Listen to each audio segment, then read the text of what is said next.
welcome to my cellar. Of interest to you Patreon subscribers, I am going to do the first unplugged and probably have it ready for release on Sunday morning, so you can have that with your Sunday paper and a unplugged. It's going to be an homage to Andy Rooney, without a doubt. And if you aren't already a Patreon subscriber, please consider doing it. And a week or 10 days after the upcoming rant, I'm going to do the first Q&A. Now, Q&A applies to the top level. And so, briefly, why don't you PM me, if you can, on Facebook. If you can't, leave it here.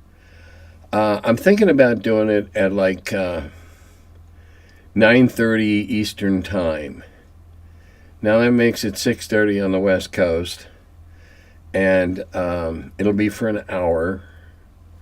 But if there's other times that you'd rather see it, now, I'm sorry, West Coast people, I live on the East Coast, and there's a 3-hour difference, and so no, I can't do it at my 9 o'clock, my 12 o'clock, your 9 o'clock. No, I can't do that.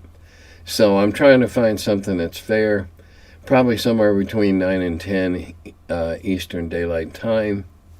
So let me know, all right? And one more announcement. Robbie, you can kiss your ass goodbye. From now on, if I see one of your questions, I'll just erase it. I warned you last time, and you had to come back and argue again. And then a half-assed, oh no, I didn't mean it. Bullshit. You're done. We're done. I'm done with you. Don't bother. Don't waste your time anymore, because I will just take it off every time I see it come up. We're done. All right. Let's go. In reference to the last episode's talk about doppelgangers, any DM who wants to use a doppelganger in their game should watch the old Star Trek episode, The Man Trap. Hands down, it's one of the best representations of just how horrific a monster like this could be, and the havoc it can inflict on unsuspecting players. And really, I don't know if I stressed this enough last time, but except in very limited circumstances, I don't see using doppelgangers as anything but a weapon for a TPK. And is that why you're there, DMs? Just thinking. Speaking of druids and TPKs, I'm running T1 through 4 for a group right now, and I thought you might find it funny that Jaroo is still sending would-be adventurers to their deaths in the Moat House.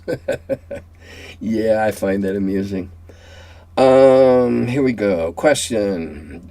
Dungeon delving as resource management. Would you say that most OSR PG delves have a large element of resource management? Resource awareness.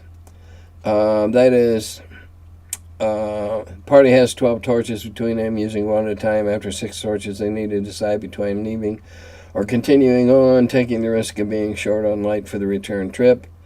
Similar consideration be made regarding food and or water rations. And how do you feel about this type of play? And then there's a tangent question. How integral were healing rests in your campaign DMing days? Outside of small T, large W, small O, big B, how did you deal with healing breaks or recovery rests? Did you allow them in game or only at the end of a session as a way of pausing the game till next time?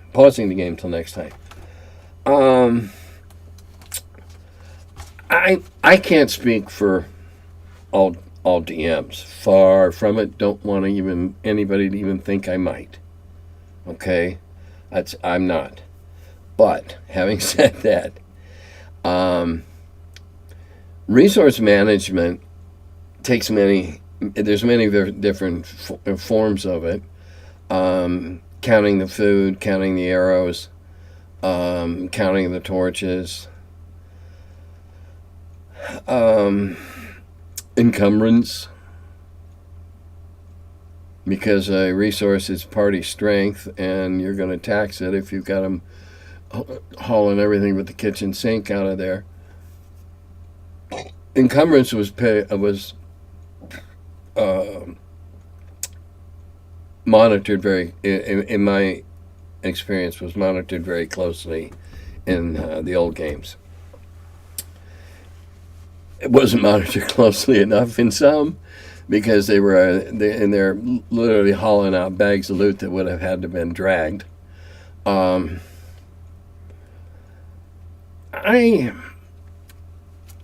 I used to use a fudge, if you will. Rather than torches, I was a big fan of bullseye lanterns. And bullseye lanterns can work on oil. And God knows we let these guys and girls go down into the dungeons smelling like an OPEC tanker sometimes, or figuratively speaking, they're all carrying so much oil. So, I didn't have that happen. Didn't worry about that too often. There were circumstances, of course, where, lost in the jungle and you got one torch left, and I'll be honest, when it was convenient for me to add an element of drama or intrigue or a level of uncertainty, yeah, I paid attention to some of that stuff. But not a lot. And it was my experience that not too many people way back in the day would even have made that calculation. If I have 12 torches, I burn 6, should I go back? Nah, hell no. They went on until they were in the dark, figuring they'd pick something up along the way. And oftentimes I let them find, it might have only been a stub of a torch, but it might have lasted, one third as long as a regular. I don't know. It's all in how many nits you want to pick. Now, running out of light can be a great dramatic boost to the plot line and to the story, but it shouldn't be the cause of killing the whole thing, I don't think.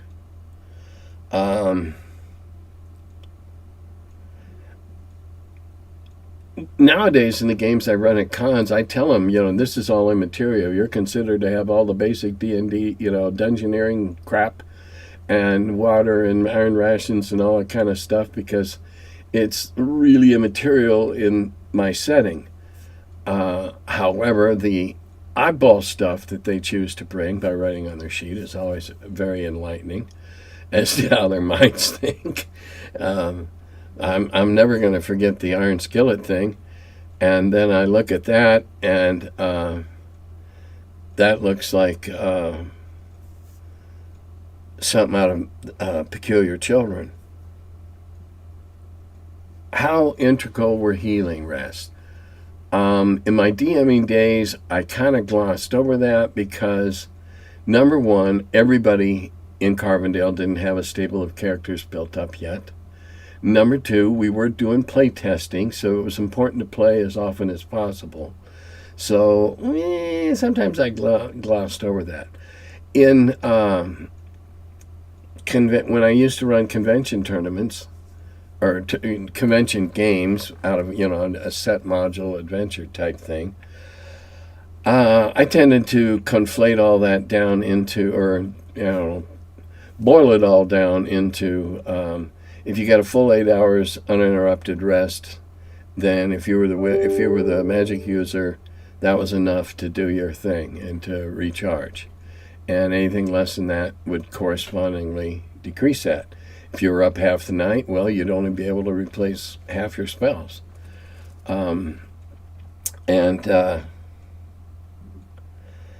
Healing. I used to use a device where everybody got to roll a d6 and they automatically healed that many points as long as they got 6 hours. And again, if they didn't get 6, then I roll a d4 or d6 divided by 2, or whatever. there's ways to handle that situational when they needed to be addressed or when it becomes important or crucial element of the problem.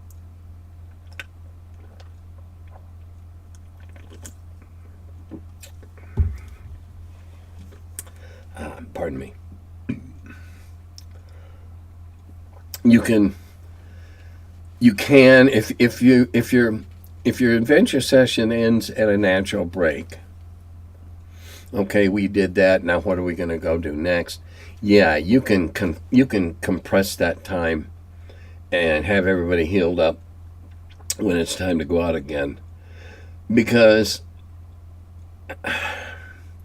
there are campaigns that require a calendar to be kept, and there are campaigns that are much less reliant on precise timing. It all depends on your style of play and your style of DMing. In relation to the question about advice for starting groups and selling the benefits, I'm more than happy to volunteer whatever I come up with for my pitch. I'm almost done with the draft and we're typing up soon. Yeah, I'd certainly like to see it, and I'll be glad to do the same with you. Right now, I'm still doing an outline, detailed outline of various things I want to have. Unlike my normal seat of the pants ad lib shit, this one I actually want to try and structure. And so I'd be glad to see it, and of course I'll share mine because I'm going to do a Tim talk, not a TED talk, but a Tim talk. Next question, next comment. Sure, I'm sorry for Ernest. I wish things were different in that place. Thanks for your insights. Yeah, I feel sorry too. Ernie's he's up to his neck in a cesspool of shit. And now they're putting this Star Frontiers is just blatantly racist, blatantly sexist, and he's still signed on board the SS crap pile. I'm going to have a little more to say in a little less uncensored fashion in the first Unplugged. On a tangent from your comments on cheese, skunks, whether normal or good size, how would you treat characters hit by skunk spray? All negatives? Yeah, pretty much so, unless you think a big hairy monster thinks it's a mating scent, and then it's pretty negative too if he tries to force himself upon you, or she try. I'm not trying to be sexist here. Either one could do this. It'd be unpleasant in the extreme for the human or elf or the normal and the normal player character. Unforeseen benefits? I don't think so. Unless you're trying to hide the fact that there's humans coming or whatever races your party consists of. Yeah, they would just think, all they would smell is skunk. And what about natural hazards for encounters like stumbling across a hive of bees or a nest of vipers, or even the odd hibernating bear or severe weather, flash flood, landslide, wildfire? This goes back to the question of just how much do you want to screw around with the party before they get to the dungeon? And I use the dungeon as a generic term, the treasure pile, or the place where the treasure pile is located once you fight your way through to it.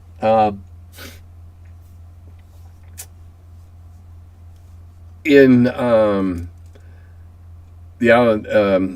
Snake Riders of the Arredondo, a good portion of the adventure was outdoors, and they ran counter of regular snakes, big snakes, huge crocodilians, enormous frogs with great big sticky wad on the end of their tongue this big around that if you got you in the chest in 3 rounds, you're going to be sucked down in the mouth.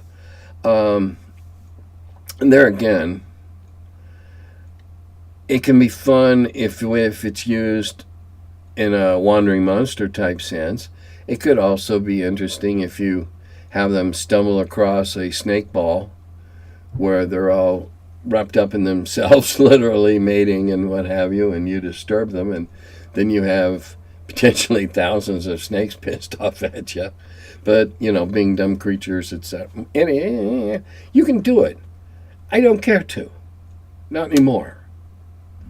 Now, if I was schooling a bunch of newbies in the outdoors, I would certainly mess with them enough till they got the point where you got to have your head on your shoulders all the time swiveling and take nothing for granted, because that's just good basic dungeon crawling. And as for natural events, only if it was if there was some way that it was worked into the overall story arc, perhaps. I had a group of 6 characters, 2 4th level, 4 1st level. A and D, 1E, who learned that a wormling green dragon was seen in a deep wood, felt it would be easy prey. Experienced players who knew metagamed, knowing that a wormling was age category 1, therefore only had 8 hit points as per D&D rules. Let's do that one. It'll be easy prey, they said. Well, they did ultimately beat it, but not before they lost 2 characters. One of the 4ths, and 2 others knocked into critical condition, using the optional death's door rules from the DMG. Yes, I agree. You don't underestimate dragons, even in 1E, where they appear weak. No, you don't. Okay, now I'm going to read a little humor here. Don't inundate me with this crap. This one struck my eye. Okay, these are repetitive strain injuries by character class, and they're clever enough. Wizard's elbow, from holding heavy grimoires in one arm while gesticulating with the other. Druid's knee, from kneeling in earnest supplication in one position for many hours at a time. Fighter's wrist, from habitually twirling heavy-bladed weapons so that they go whoosh and whizz whir through the air, both during combat and the rest of the time. Rogue's neck, from constantly looking over their shoulder for the inevitable hand of justice. Dwarves' jaw, from having their beards tugged by imminent victims. Elves' nose, from being stuck in the air too often or wrinkled at the smell of non-elves. And then, I like this one, gelatinous cube's corner, from the effects of gravity always amassing indigestible treasures in the bottom left corner of their bodies. Well, it certainly makes them easy to cut out and retrieve, doesn't it?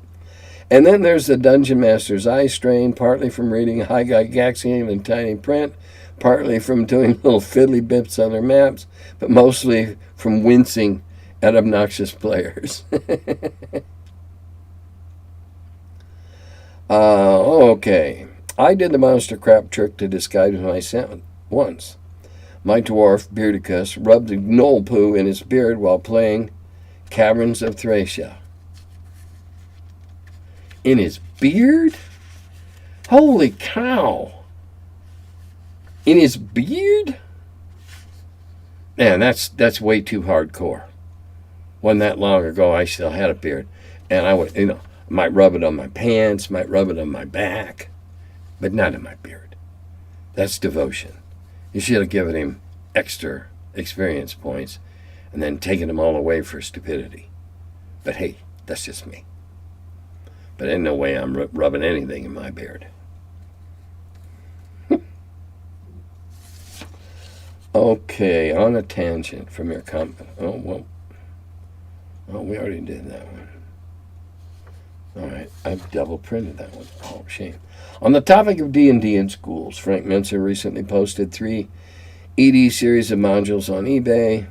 These are unreleased TSR official educational modules. Do I know anything about them or any other attempts by TSR to get D&D in a classroom? No, while I was there, we were trying to get it out of the damn pulpit. Remember, we were having all the wild-eyed zealot pastors burning our books, trying to get it in the schools. So yeah, that'd have been a hell of a trick back then. Now, later on, I'm only anecdotally aware that there was some consideration given, but probably like a lot of things the Blooms did, it was either ill advised at the beginning or they lost interest and it petered out. Hard to say. It's too bad. However, back at that period of time, I don't think it would have worked. Or you'd have only gotten it into private schools or very progressive schools. You certainly wouldn't have gotten it into public schools in Texas. You still probably wouldn't get it into public schools in Texas. God, I'm so glad my son and daughter-in-law and their 2 kids are leaving Texas. Oh, God. Of course, the only place where they go, and they're going to Florida, who's got a governor almost as stupid as the one they're leaving. Beyond that, no, I don't know. That was all done well after I left. Mr. Casket, yeah, man, there's that Mr. thing again. I still haven't used the critical hit table as you published in the Dragon. And it looks funny spelling here, or something. But apparently he also applied it to the monsters and their weapons. And the next issue, Gary Cuba's, I don't remember a writer named Gary Cuba, but maybe so, was all ripped about it and publishing his own tables for Monster. It read 001 to 11 instant death or something similar. What was up with that? It really added and made magic torques worthwhile to wear. It also made murder hoboism a thing of the past when a mob of peasants are in the Aram's corner of the... Okay. It gave me a warm fuzzy to see my brother's character's head fly off his body after killing a merchant and his family over high prices.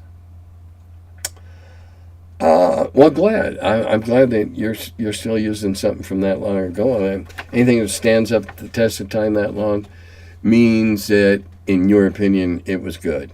And that's good. And second, if you still talk to Tramp, no, Tramp died several years ago. I don't talk to Tramp even in seances, because I don't do seances.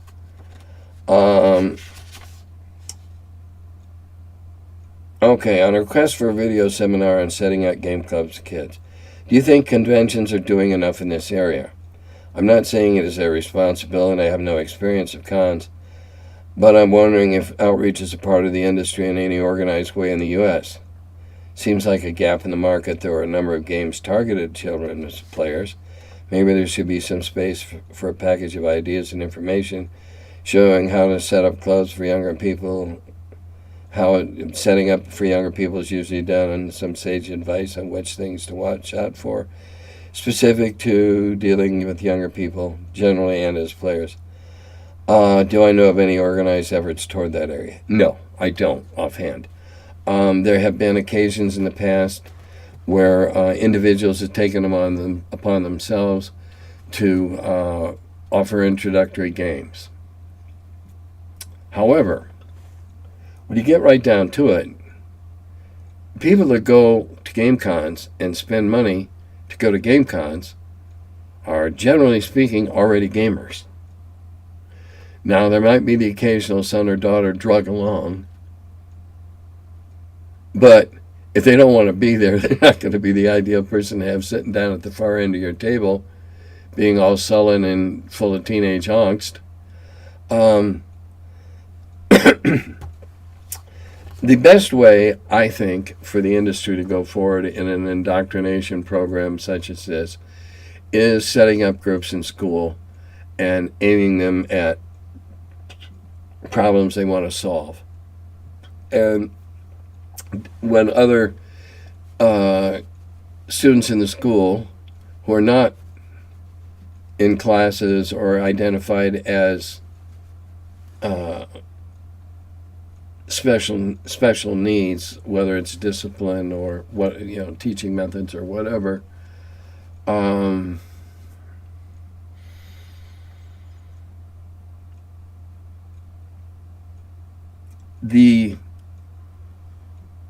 if the program succeeds with that at-risk group, word's going to get around, and others are either going to want to clamor to get involved or set up their own, I think. That's my belief. That's my hope. That would happen. I would hope that would happen. As I said before, and I'll have to deal with in my Tim talk, the group of people in my area that are teaching ethics certainly can't have murder hobo adventures, because there ain't no ethics there. Kill things and take their shit. No, that's murder hobos. And I enjoy playing a murder hobo. I love it. Not all the time, but hell yeah, that's fun. Let's go kill things and take their stuff. Okay. Somewhat unethical. And any group that consistently does that has got to be chaotic neutral at best.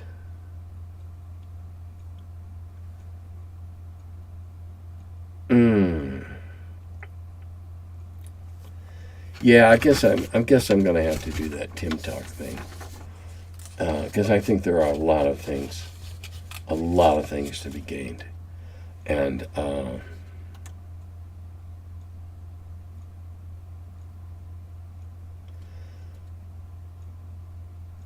okay. Now here's a weird one, because this next one I'm going to skip because I got sick of this asshole, and I'm not even going to talk about him anymore, because I said last time I'm not dealing with this topic anymore. So here you go, Robbie. I'm done with you. Here's an interesting question. Can giants be orcs? Immediate answer, no. As delineated in the Monster Manual, giants are a race of beings, and orcs are a race of beings. Now, could you have a giant orc? Well, certainly. It's fantasy. You could have a 10-month-old toddler just learning to walk that's, 18 feet tall. It's fantasy. But no, giants can't be orcs because they're giants. A mythical race of beings, very, very tall, very, very big, and very, very scary. And so one of the other persons addressing this, not half orcs, half giants, right? But giant orcs. I remember I once asked a curmudgeon if a giant dwarf had a baby, would it be a giant dwarf or a dwarf giant? Probably no answer to that. Riddle wrapped in enigma. Yeah, I remember that question. I remember I chose to ignore it at the time. And a second reply to that, my mind pictures a huge orc that torments farms, eats livestock, and is taken up in refuge in the steppes hillside that overlook the valley below. Yeah, okay. A giant orc, a much larger orc. How did he get to be large? Well, maybe his mother ate the wrong goo. Maybe he was exposed to some release of energy, or maybe a wizard just thought it'd be fun to have a giant orc at his command. But some of these questions do not take into account simple biology and anatomy. It's like the old joke about the mouse and the elephant. If you don't know that old joke, well, ask somebody else who does. I do try to keep this semi-clean, but it has to do with, that's okay, I'm up to the task. I'm Okay, and so a giant and an orc, without putting too blunt an edge to it, how did the parts fit together? Okay, half ogres. That's got to be a rape victim, a rape product, actually. I don't like a lot of the half shit, except half elves, half humans. I don't really like that, but it's way too prevalent in fantasy novels to fight against. And of course, Tolkien, who some people believe is the only fantasy author, talks about it. Well, no, I don't care. But can it, a giant can't be an orc because they're two distinct species. Now, you could have a tiny giant, or you could have a really big orc. Of course you can. It's fantasy. It's magic. Everything works. It's magic. Everything works. If any good fantasy novel, if you start picking at the bits and pieces, they tend to unravel at different rates, different pieces. I'll grant you, but I still am of the opinion that the only reason people started half this one and half that one was to buff up characters and max stats. Gee, I'm half orc, so I can be stronger than an 18. Bullshit. Just play what the rules said. And then, when you succeed, you will have done twice the accomplishment. I'm sorry, playing these dragonborns and all. Who the hell screwed a dragon? Or better yet, who got screwed by one? And no, don't bother telling me, oh, the Dragonborn. Dragonborn's some crap that came out of one of the later editions. And I just think it's a bunch of crap. My opinion. You can play whatever you like. I won't care. Further comment on the continuing dumpster fire and shitstorm out of the new TSR. They have been releasing excerpts of this sci-fi game of theirs, and it is a deliberately sexist, racist piece of shit.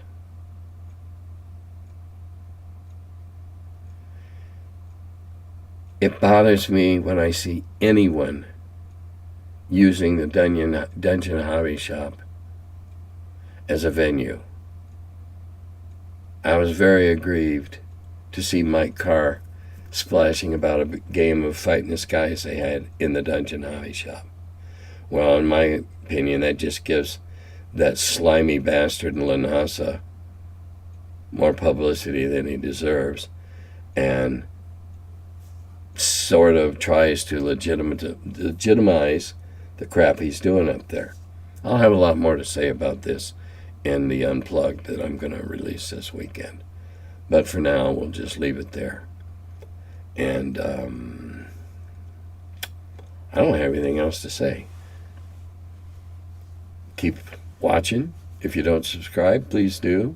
If you have a question, comment. And until next time, Dodata Govi.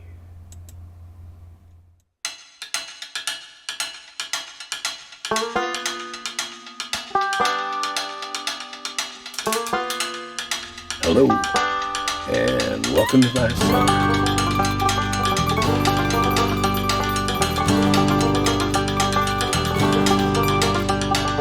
He's the curmudgeon who wrote about the dungeons. Now he's the feller, live from the cellar. Talks about D&D and old school RPGs. Still quite a feller, a curmudgeon in the cellar. Last man around when the rates went down. Called it Gary in that Lake Geneva town. Hey Gary, it's an awful mess. Let me edit, we'll have success. D&D and Dragon Magazine. He's the curmudgeon who wrote about the dungeons. Now he's the feller, live from the cellar. Talks about D&D and old school RPGs, but he's still quite the feller, the curmudgeon in the cellar. Magic missile, it's a mortar shell. Make it hit in the first level spell. Brought psionics to the game to attack that wizard's brain. DSR and fantasy, collection of micro armory. Titan with tramp under a tree, high as could be. He's the curmudgeon who wrote about the dungeons. Now he's the feller, live from the cellar. Talks about D&D and old school RPGs, but he's still quite the feller, the curmudgeon in the cellar. Still quite the feller, the curmudgeon in the cellar.